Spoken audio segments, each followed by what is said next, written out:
Welcome back to Questions You Never Thought to Ask, the Whitewater Kayaking podcast, first episode of 2020. I'm very excited to be welcoming back Ben Stookesberry, who's going to be talking to us a bit about, I don't know if kidnapped or detained is the correct word, a recent trip in Colombia. Ben, welcome back. How are you doing? Yeah, very well. We finally made it together here after kind of going for a little bit too early of a start. 9 o'clock's a little more reasonable than 7, I think. So this is great. I think so too. So why don't I don't know? I guess start. I want to say start in the middle and work backwards. Why don't we start at the start? Like you were recently detained for a period in Colombia. What were you doing? How did you get there? What was the 4-on-1 on that? Yeah, so this was a return to a river that we had hiked out of 2 years ago. A river that Lane Jacobs out of the Columbia River Gorge had scoped out. I started boating in Colombia with Lane right after Rafa Ortiz's wedding in 2016. We had known each other before that, but we sort of got together and started talking at the wedding there. And incidentally, Rafa ended up being with us on this trip, and it was Rafa's first whitewater trip in Colombia. So it was sort of coming full circle from doing our first expedition together after Rafa's wedding in 2016 to finally having Rafa on the mission with us. And so it was a river that we had tried in 2017, big tributary to the Amazon, and like so many of these the rivers and the territory in Colombia, it's just recently becoming more safe and the security is improving, but there's still a lot of gray area. And this river is a great example of that. When we went in last time around, it seemed like the town that was sort of right on the other side of the mountains from where the river started, about 50% of the people in the town said it was a good idea to go in. The other 50% said that, told us stories about all sorts of bad things happening over there. People getting kidnapped, no foreigners in there. And if the foreigners were in there in the past, they were CIA spies and they had been kidnapped and all sorts of just crazy stories. But when we talked to the people that were actually living back there in the farms, they assured us, no, it's safe now. You can come back. You can come in. So Lane, along with Jules Domine, who's sort of exponent of Colombian kayaking these days, he's the guy. I think people understate how much Jules is like a player in Colombia. He's like, if you're in Colombia, he's the guy I would want to know because he is like so connected. He's like knowledgeable of what's good and what's bad and where everything is and like areas that are safe to go and areas that aren't. Like it's crazy how underrated that guy is for his Colombia connections. Yeah, no, absolutely. I would agree 100%. He's basically been in country the majority of the time since 2012 when he first showed up.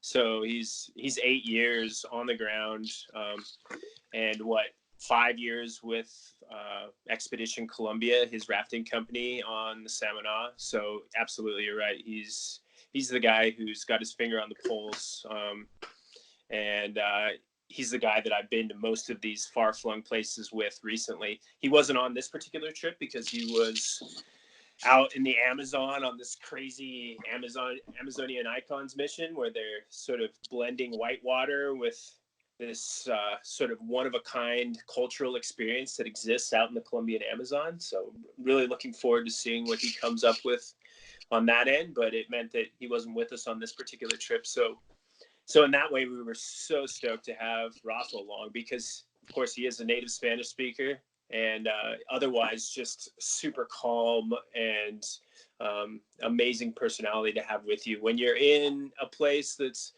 not 100% all sorted out. Yeah, I've been on a couple trips with Rafa, and he is like one of the funniest. Like, no matter how shitty your day is going, he is a funny guy to hang out with. Yeah, and even if it's like, oh man, we had like doing a big hike out, it's like, oh yeah, Rafa will say something stupid that like makes you laugh and forget how much misery you're in. Yeah, absolutely. Yeah, if things get weird, if things get hard, like he's the type of guy you want to have along. He's going to keep it light. He's going to keep it, funny, but at the same time, he is he's a beast of a kayaker and just a super solid individual. So I guess it was 2 years ago, Jules and Lane and I had gone into the Rio Guayas. We sort of stood in this town. The Chiva was leaving for the other side of the mountains at 5 a.m. We showed up at 4:30.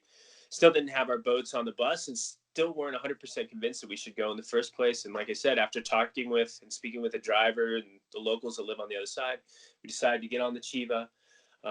We basically got off as soon as we could. As soon as we could see the river, we just thought that we were going to be safer down on the river corridor, that it would just be a good idea to minimize sort of as many human encounters as we could. So we got off before the end of the road and before the big pueblo that the bus was going towards. Spent 3 days in the river. It was October, and it was definitely the end of the rainy season, but the river was still quite high. On the third day, there was a huge rainstorm. The river came up a few meters, but it had already been up into the trees, and we were sort of perched above this final 50 kilometers of canyon where a bunch of trips come together, and you have a river that's a quite large river. At that time, it was running 5, 6, 7,000 CFS. It was going to drop in places with sort of like a little white-esque sort of gradient. So it just wasn't a good time to do it. We were sort of at the last possible point that we could hike back up towards the road that has the Chiva on it. And, despite our concerns of sort of exposing ourselves to, what might be up in the jungle, what might be up in the pueblo, we went up there anyways, and we had just a wonderful experience with the people in the town. We ended up catching an ambulance in the back of a dump truck, emergency ambulance. It was taking a young girl that was having a medical issue back to town. We caught a ride back to town, and just had a pretty good experience. 3 days in the river, hiked out, but with high hopes of someday coming back. And in the meantime, Lane and his partner had a little girl, so he was sort of detained and otherwise occupied for all of last year, raising the little girl and being a father. And then round about this past December, he had arranged 3 weeks off from work, and the Guayas was right there at the top of our list. And so that's how the trip got started. So it was literally going back to a river that we had wanted to do for years now, and sort of dialed in the right time of year, the right season, when we figured that the water level would be more suitable to an exploratory descent.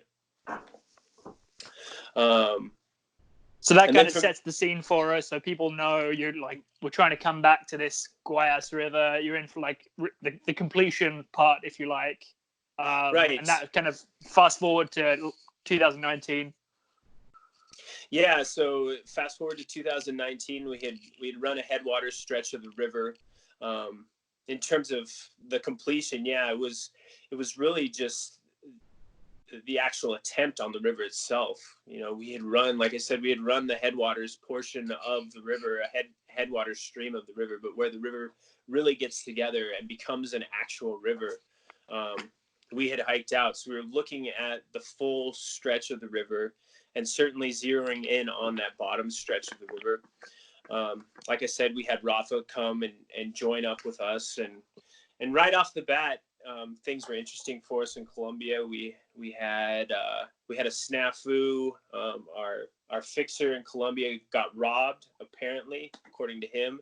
Oh, damn. Apparently. Total bummer. He showed up with a black eye. We're not really sure exactly what happened, but anyways, we were supposed to have our vehicle, our transport, all arranged so that we could go directly to the river, so that we could just have the operation totally streamlined. And essentially our transportation budget just disappeared just like that. And we were on the bus, which, if I could recommend anything to your listeners, it would be just forget about like arranging your own transport in Colombia. The buses really do have a phenomenal bus system, from the main buses that take you between the main cities and the larger pueblos to those classic colorful chivas that take you into the mountains and take you into the headwaters rivers. It's a great opportunity to practice your Spanish, get some local information, and otherwise just travel at just a phenomenally inexpensive rate. You know, the first leg of the trip that we did after landing in Bogota was a 9-hour bus trip from Bogota south down the Andes, and that particular trip was $15 a person and $10 a boat, for example. And then from there, so that was giving me a follow-up question I had actually when you got a second here, but like roughly whereabouts in Colombia are we talking here? If, like, a lot of people are familiar with like Samaná, that Medellin area, which is more west. Whereabouts are you in here? Yeah, so you kind of have to look at a map, because Colombia is sort of counterintuitive, at least for me in that way, where the Caribbean is on the far north coast in Cartagena, and then a little further south you start talking about Antioquia, Medellin, Samaná, and then further south from that, south and slightly more east, you're into Bogota. And essentially the best way that I think about Colombia is in terms of those three Cordillera of the Andes, right at the Ecuadorian border. The sort of crest of the Andes breaks into three different ranges that run north to south.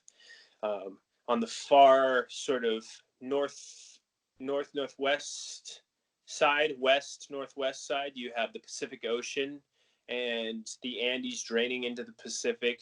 Sort of, it's a pretty wild place from what I hear, like one of the longest roadless coastlines on the whole of the Pacific Ocean.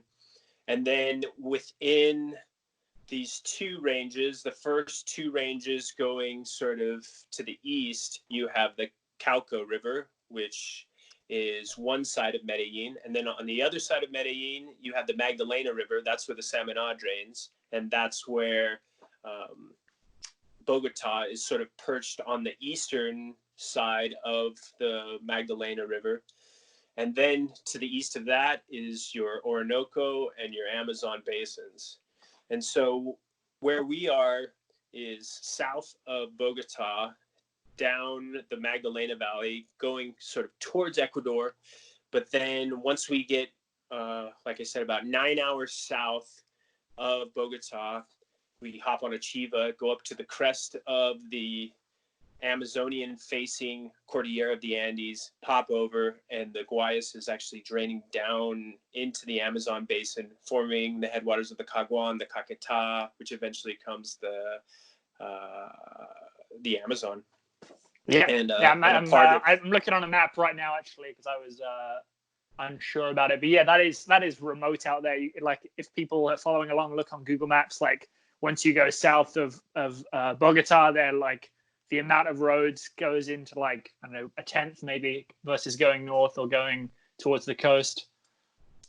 Right. I mean, and to be fair, all over Colombia there are remote zones. You know, to the far north, you start talking about the Sierra de Santa Marta, the tallest coastal mountain range on Earth, up on the Caribbean side, and that's an incredible zone. And then further south, you start talking about the Orinoco Basin, which is another just wild zone that we were able to explore on my very first trip with Lane and the Rio Margua up there. I mean, and again, you know, I was mentioning earlier that longest roadless coastline on the Pacific side, over on the other side. So, I mean, whether you're talking about Antioquia, or whether you're talking about where we were down towards Huila, and then on the other side into the Amazon basin in Caquetá, you're talking about all these zones with, you know, a million shades of remoteness, from the center of the city where you can get, you know, first-rate medical care, you can get all the city comforts you'd find in any Western city, to, you know, some of the most remote places in the entire Western Hemisphere. It's an amazing country that way. But we are in a zone that sort of has that blend of a remoteness of a wilderness setting mixed with the remoteness of this rural area that certainly in the past was controlled by armed groups, FARC, ELN, and was a center point for coca production. So, you know, when you're talking about pure wilderness in Colombia, sometimes you're talking about areas that are sort of safer than the areas that are right on that cusp of rural and wilderness. But this, you know, this particular place, it wasn't so much that it was just off limits, but it was that Lane had been looking at this river and looking at the satellite imagery and seeing that, you know, this river isn't just another river to be explored, another river that looks like it drops off the face of the earth. It literally looks like it could be one of these world classic rivers, like a Zambezi or a Futalafu, or, you know, another sort of Samana-esque river where you have this beautiful pool drop scenario. It was literally like something that we just couldn't help but do and put in the work and take some risk in order to see this river and see if it actually was as classic as we hoped it would be. And so this time around, we did the same thing. We got on the Chiva. Unfortunately, sort of we got that same mix of recommendations from the locals in the little town, the jumping off point for the Guayas mission in a little town called Algeciras. Half the locals, when we showed up, were like, "Holy shit, where are you guys going? Didn't you know that there was just a group of 4 guys who were murdered up there for flying their drone around?" And we're like, "Jesus Christ." And then there's another guy like, "No, you know, that was years ago. Like, it's good now. You guys are good." And then we also had this experience from the past where we went over there. We had such a great experience with super kind locals. Didn't have any feeling of security risk. And so this time around, it was a much easier decision to get on the Chiva and go after it. The weather seemed good, although you really can't tell anything about the weather on one side of the mountains to what the weather's going to be on the other side of the mountains, of course. So we had to go up there and just see for ourselves. It's a 7-hour, after you get off the 9-hour bus ride from Bogota, it's another couple hours up to Algeciras, and then it's a 7-hour Chiva on a crazy 4-wheel drive road. And for people who don't know, a Chiva is like a hop on, hop off, like open-sided bus type vehicle with like kind of like exactly the stereotype you picture when you think about a bus in South America. Right. Yeah. It's a classic Colombian mode of transportation. I believe they have them in Ecuador as well, but it's sort of very, very specific to just the super equatorial tropics, where you're not dealing with a whole lot of cold weather, open-sided, a huge rack on top, which is obviously perfect for kayaks. So it's no issues getting the boats on. And it's just this amazing cultural experience. At their fastest, maybe the Chivas could go 40 miles an hour on a paved road. But in general, on this 4x4 road, we're going at about 5 to 15 miles an hour, crossing creeks. And they are amazing beasts. Huge diesel engines, massive tires, stacks of like 15 leaf springs. They're the mechanical mules of the Colombian Andes. And it's a wonderful part of the experience. A great way to see the countryside. You can just go up top, sit in your kayak if you like, and watch the jungle go by. And so that, for me, at both times around, that's been the light of the experience. This time around, we went straight to where we hiked out last time. We didn't bother with what we had done last time around. Was like a 50 kilometers headwaters section that had a pretty gnarly stretch of river in it with several portages that took us multiple hours. So we were keen to sort of go right to where the river got big, right to where we could see the huge rapids sort of starting, and right to where we had hiked out the last time around. It was really no worries to there. When we saw the river for the first time, where we had got in the previous attempt, the river looked much lower. So those signs were all good. Got into the tributary, boated right down to where we had started the hike out, and sure enough, the river was literally meters lower. And that being said, it still had probably up towards 2,000 CFS in it, which is such a good sign when you're looking at a kayaking river. When a river is at its very lowest, still a couple thousand CFS. I mean, in so many other places around the world, this is a river that would already be dammed, right? Because of for sure. how much water it has. Of course, we're looking at a 50-kilometer stretch of rapids downstream, so you can only imagine the type of gradient that it has. So it's sort of one of those reasons of why we go to Colombia and why it's such an amazing time to see the security of Colombia improving, because these rivers that have been sort of off limits to the outside world, and most importantly for us, off limits to multinational construction firms, multinational concerns that would like to dam these rivers. These rivers are still wild, still free flowing, and I think the Guayas is a really good example of that. So we head downstream. Day one is literally just getting back to where we hiked out, boating a little bit downstream, spending our first night on the river. I don't know, have you boated in Colombia, Seth? Yeah, I've paddled on the Semaná and some of the other rivers that Jules does in that Medellin zone. Sick. Yeah, so you probably know all about, like, you basically live in hammocks there because it can rain so much. So it's sort of a unique style of camping, and it always takes a little bit to get your setup dialed and figure out how much tension you need in the hammock, how to make sure that your bug net is there. The danger of mosquito-borne illness, sandfly-borne illness is real, and you have to take precautions for it. Luckily I've never had any issues with it, but it is something that we need to be aware of. So we're always in the bug netting at night, of course. I always wear long pants on the river. Just the little things, the little ways that you change your overnight setup in the different locations that you go.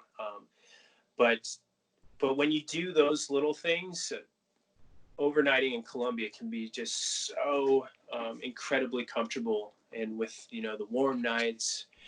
And so we spend the first night on the river, all good. And the next day is the day that we first get a taste of the rapids that we had sort of been dreaming about for the last 2 years, the rapids that we had only seen from satellite imagery. And amazingly, it's exactly what we hoped it would be. Sort of those style of rapids, class 5, but super runnable, 2,000 CFS of clear water, beautiful jungle canopy surrounding the sides, but open enough to where we could easily scout and or portage if we needed to. That first day, I believe we maybe portaged one time, and it was an elective portage, so it was exactly what we hoped it would be. Took our second night on the river, and just as we were going to bed, there were a couple flashes of lightning, and sure enough, about an hour into getting in our hammocks, we get a torrential downpour, wake up the next morning, and the river has come up higher than we saw it when we were there 2 years ago. So we've had a bit of a flash flood. The river's up 8 feet. Another thing you do on the river in Colombia that may be different to other places, but similar to pretty much everywhere in the tropics, is you make sure to get up super high above the river level. Make sure there's no signs of river rock or sand where you're sleeping, because the rivers in Colombia are no joke. Rivers in Ecuador are no joke, in that when they rain, and it doesn't even have to rain on your head, these floods can come down, and if you're not camped high enough, they can take you by surprise. So luckily we were camped up high enough. It wasn't, one of these apocalyptic floods, but it was high enough to change the river from this beautiful, crystal clear 2,000 CFS river to, I have no idea, probably 8 to 10,000 CFS all of a sudden when we woke up in the morning. And that was another thing that's that we did different this time than last time around. Last time around, we literally planned to to do the river perfectly, to be on the river for the exact number of days that we thought it would take us. And this time around, we realized that, if there was a rainstorm, or if we did run into some serious portaging, or, any other complications that we might have along the way, you just need to plan to have extra days. And so at that point, we're like, shit, how many extra days are we going to need? We had about a week's worth of food. But it was literally a case of that exponential rise in the river that you get with the classic rainstorm. We saw the exponential decay that followed it, sort of the river dropping by half every hour. And by about noon, the river was still 2 feet higher, but we were able to get back in. It was big, brown, but still just more classic rapids, open enough to where we could portage. We had a bit of a crazy deal right at the end of that day where Lane's boat slipped into the river, and his camera bag was on top of his boat, and it literally came off the bank right into the river, right into this huge rapid that we were about to portage. And Lane jumped into the bottom of the rapid and basically got on top of his boat and swam through this massive hole, leashed his kayak and swam his boat to shore. It was completely insane. And just a good reminder of the type of things that go wrong on a trip like this. It's not necessarily when you run a huge rapid or when you're getting amped up to run a big section of whitewater. It's portaging down the bank or losing a boat into the river. Or I've always found that I have my worst accidents not kayaking. Like I always say, scouting's the most dangerous part of whitewater kayaking. Like anytime you're out of your boat. Yeah, absolutely. Yeah, and this one literally almost, I don't even know what we would have done, because by this point, we're day 2, we're 15, 20 kilometers downstream. There's no trails. It's pure jungle at this point. Right in the heart of a place that has pretty mixed reviews, to say the least, in terms of security. There's no helicopter that's going to come in there and pick you up. And that was sort of a real eye-opening experience right there, to realize that like one bump of the kayak, one just miscalculation, and things are going to get real savage real quickly. And luckily he just pulled a complete hero maneuver, jumped in the river and took a big risk, realizing that the risk he was about to take of jumping in the river to get his kayak was going to be better than the potential risk of having to deal without his mode of transportation to get out of that place. So it was a little bit of a nail biter, but all good at the bottom. We got his camera bag back, got his boat. He got his boat back. Rafa was able to rescue his camera bag out of the eddy, get back together, spend the third night. River continues to drop. Next day, more of the same.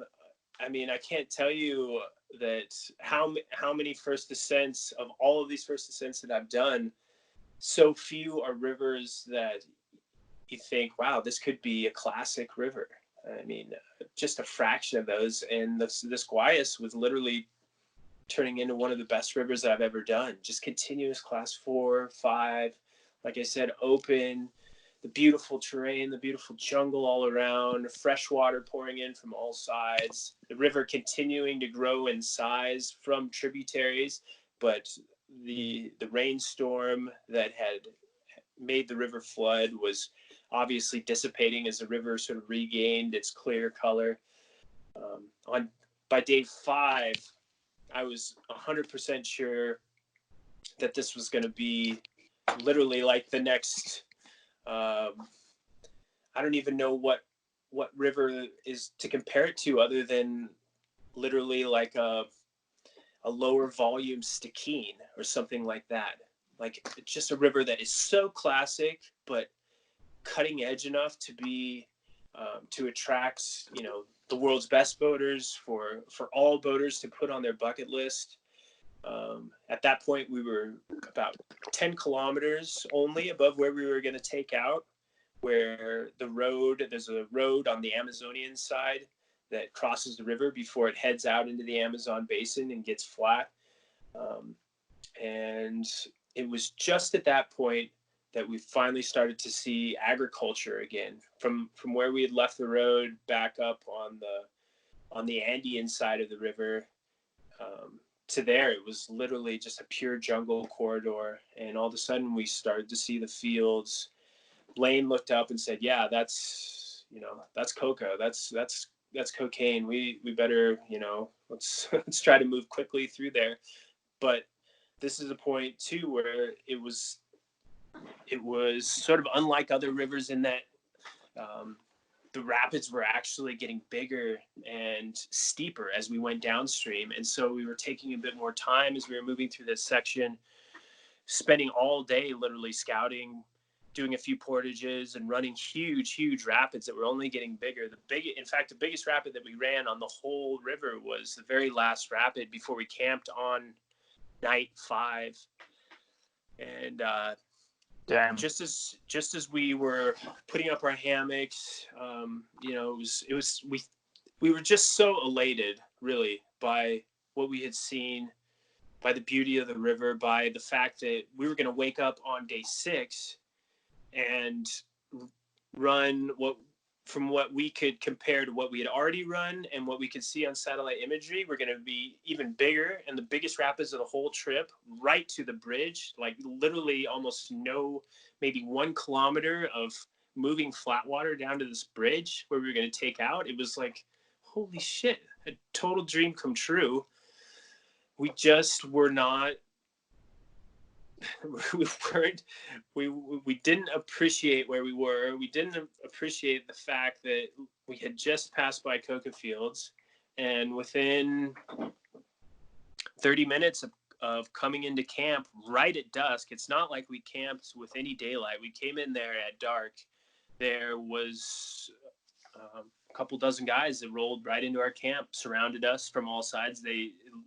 It appeared as though they intentionally came in from all sides so that we couldn't go anywhere. And it was a real concerning situation right off the bat because we didn't know who they were. Luckily, it was pretty apparent right away that they weren't armed, with the exception of their machetes. But there was enough of them so that it was apparent that absolutely they were in control. Initially, we thought that maybe we were going to be able to talk it out at river level right there, figure something out, stay in our camp. But then over the course of a few hours, them using their radios to contact someone up above, supposedly, they had decided that they needed us to come with them. And at that point, what are you going to do? Are you going to try to run? Are you going to try to... And the thing that we did have going for us is that, like I said, they weren't armed. They were all wearing the official insignia of an indigenous guard. And the indigenous guard in Colombia is this indigenous effort to reclaim their lands from this civil war that has been going on for so long. The indigenous populations in Colombia have definitively been the biggest losers through the conflict between armed guerrilla groups and the government. And now that the peace process is underway, they're trying to stand up for the right to their agricultural land and the right to govern and control and provide security for their land. So this was one of those forces. Still, we were unsure exactly what was going to happen. They were quite concerned that we were a part of a multinational that's planning to put big hydroelectric dams, 3 large hydroelectric dams on this Guayas River. And so being the first white guys that all of a sudden show up on their doorstep, they were pretty sure that we were there, taking measurements, doing a study, checking out the river corridor for basically resource extraction. And so from that point of view, it over time and through the night, after they searched us, after they took all of our communications equipment off of us, which is another thing that you never want to have happen. But again, at that point, from my point of view, I'm just more concerned about playing by their rules and making it as copacetic and making it as communicative of an experience as possible, and not having them get essentially a bad impression of us. Because in my mind, already at this point, I'm pretty convinced that this is one of the best rivers I've ever paddled, and I want to do everything in my power to try to increase the opportunity or increase the odds that other paddlers, hopefully I get to do it again. But if some other paddlers get to see this place again, I think it could only help give more rationale to try to protect a river like this that's sort of way off the beaten path, way off the radar of most people. So we're up in the village. We're up. It's really just a farmhouse. This group of 30 or so yellow and green clad individuals are there all the time. When we go to sleep, they're actually guarding us at night. And over time, they tell us that was for our own security, that there are other groups in the area that aren't, that they tell us that wouldn't have been so nice to us. So essentially, I guess implying that there are still armed rebel groups in the area. And we were held for 2 days while they checked our identifications, supposedly, and contacted the Colombian military and the regional police, and set up a meeting to where they would hike us. Instead of allowing us to continue downstream, they would hike us out of the mountains with all of our gear and deliver us to the pueblo where we had planned to take out initially, and supposedly doing that for our own safety. But it became obvious that they were.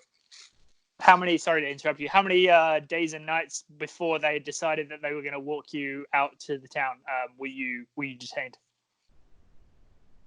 Yeah, so it ended up being with the evening.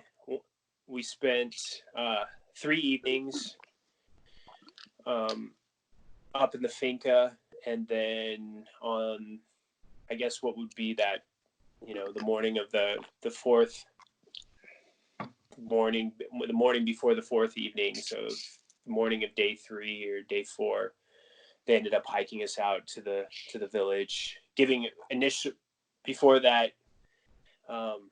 Arranging with us to pay their expenses, which we weren't real stoked about. But I think a big part of that too was getting robbed right when we hit the ground for our rental car, which the two incidences aren't at all related, of course, but it was quite painful again to face basically a very similar bill to the one that we had faced for getting robbed for the rental car. And according to them, wanting us to pay for the whole security operation that included, all 30 of their guys, feeding everyone for 3 days. And they also initially tried to negotiate for the footage that we had taken on the river, because they'd taken all of our cameras, all of our GoPros, everything. And we just, at that point, we just told them, we just can't pay you for that stuff. This is something that we do,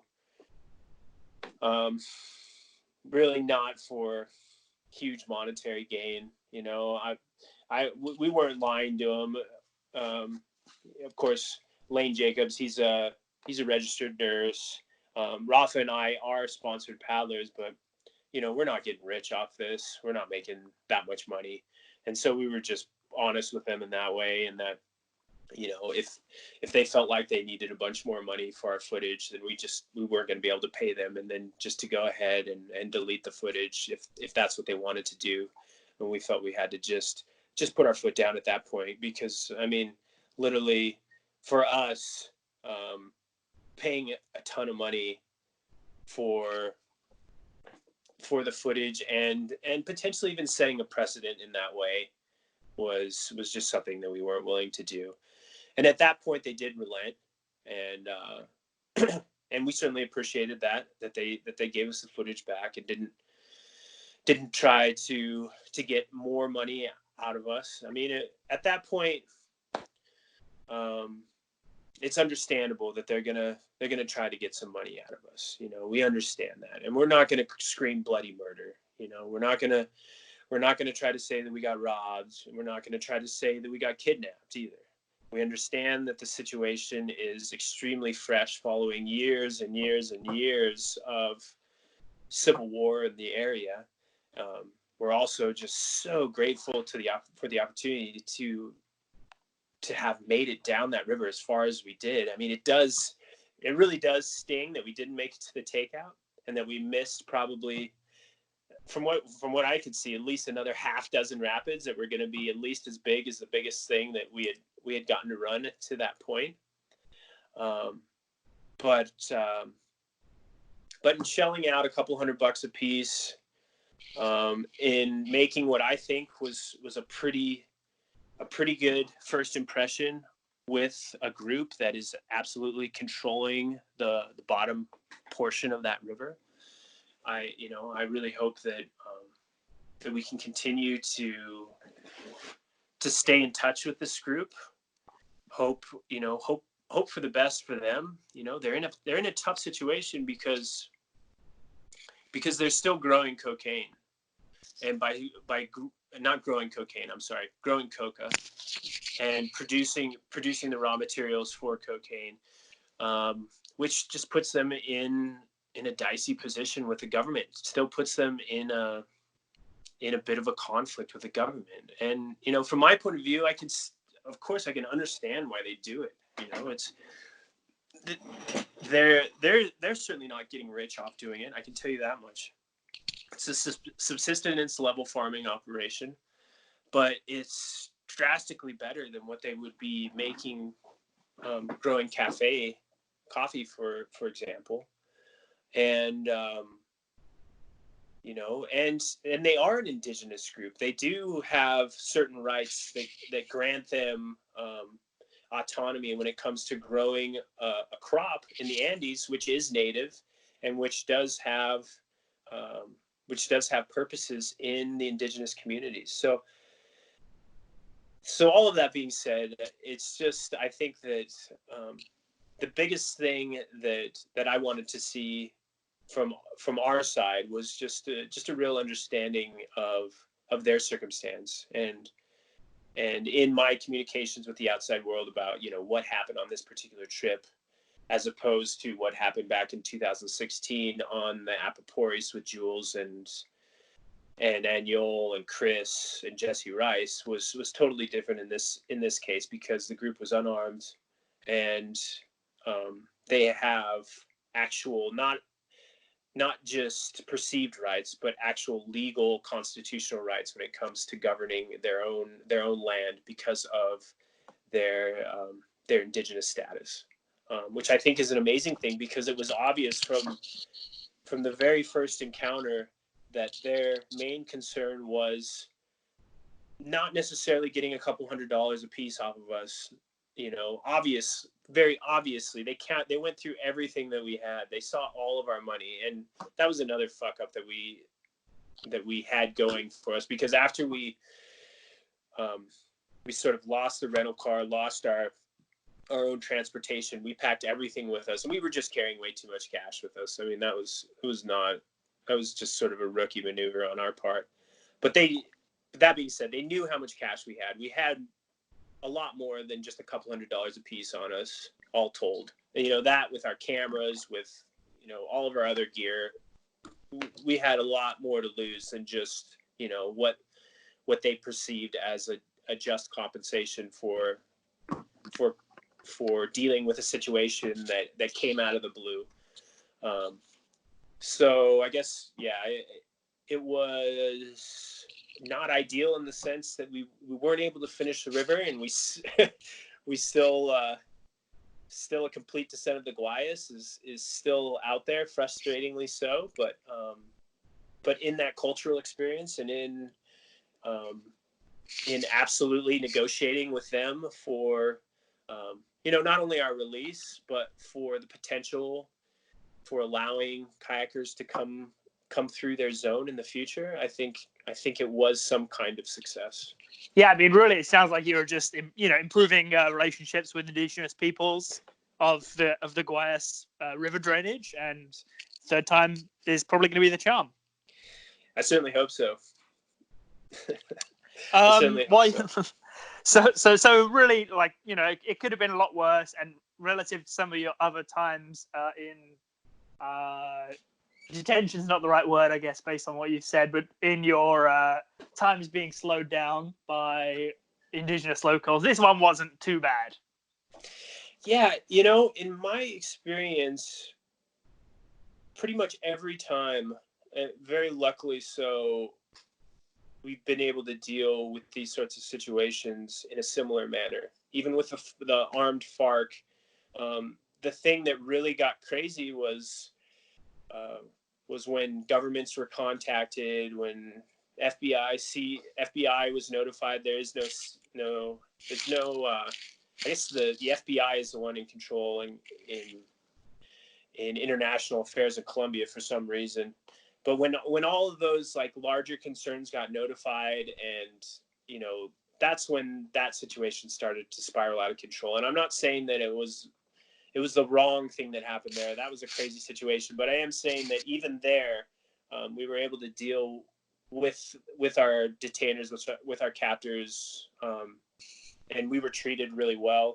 In Mexico, when we've been held by Zapatistas, the same thing. And I think that if I could give any advice to younger paddlers out there, anybody who plans on paddling in some of these locations that have mixed security issues, which I think is so many places, is that just the very first thing that should be done is to try to communicate. There's all sorts of different circumstance where you just need to run, or you need to get out of there, or you need to fight.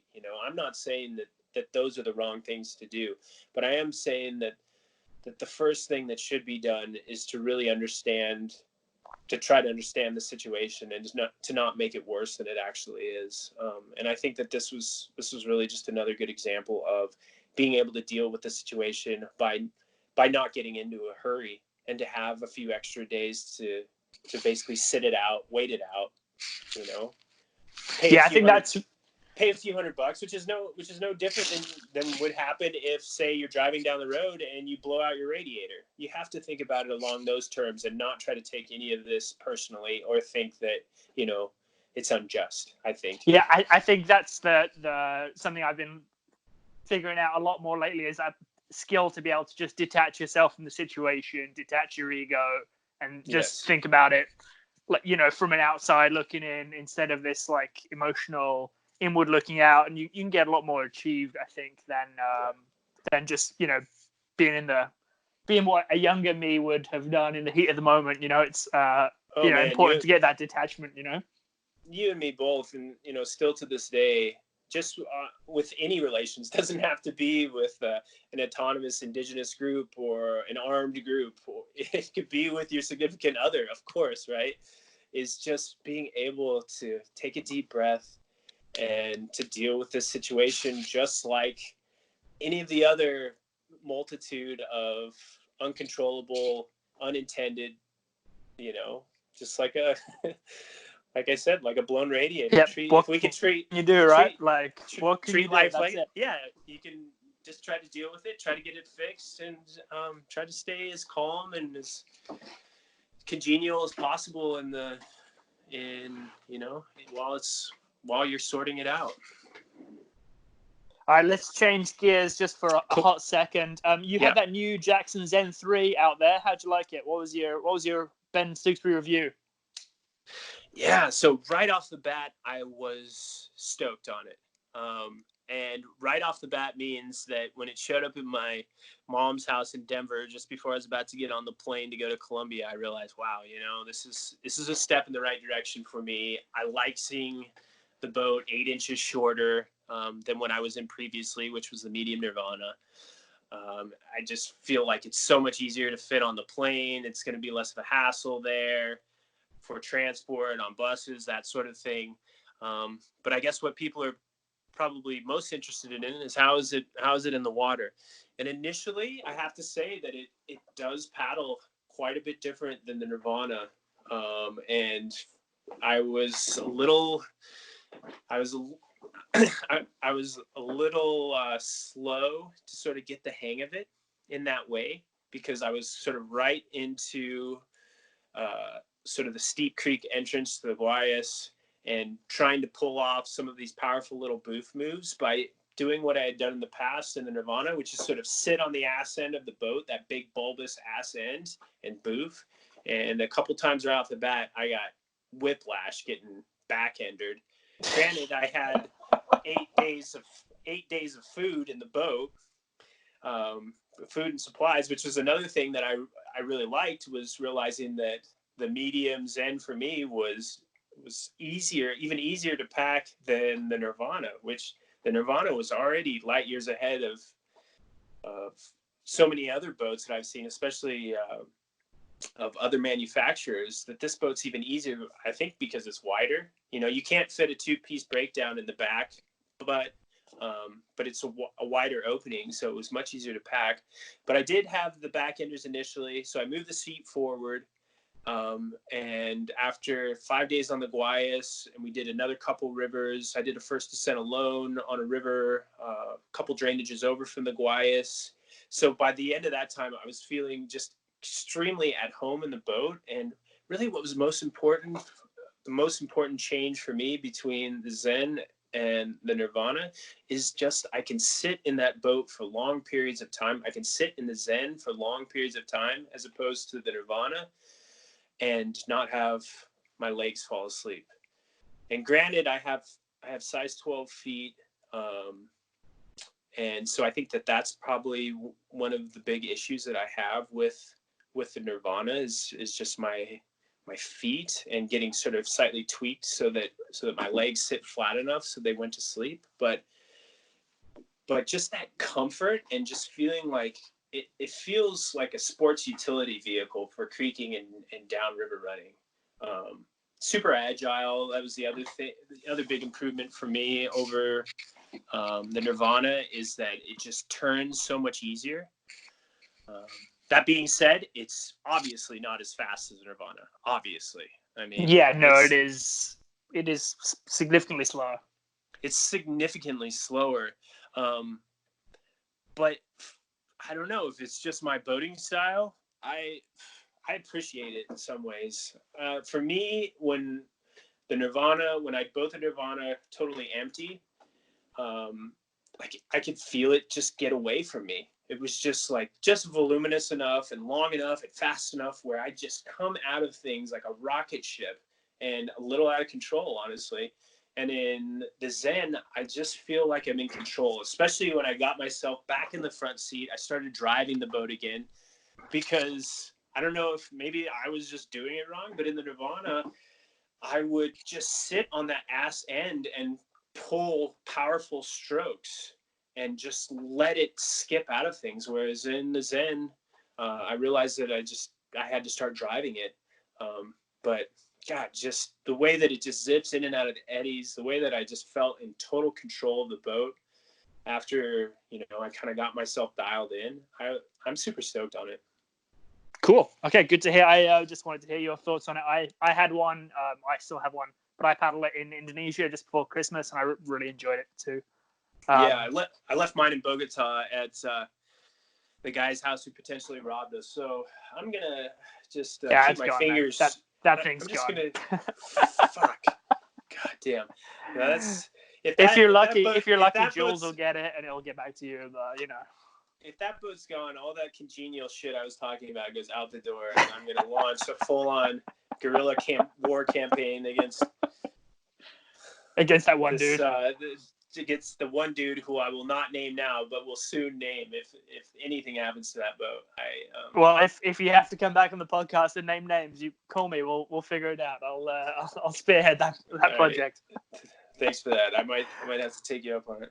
Hopefully not. All right. Well, I don't really have anything else to ask you about this. This has been a super interesting kind of trip report of your Guayas mission and your most recent detention. What do you think? What do you think it is that leads you to get detained so much? Yeah, first descents in Colombia, basically exploratory kayaking. You know, when when kayakers have been through river corridors before, it tends to sort things out. Logistics get settled.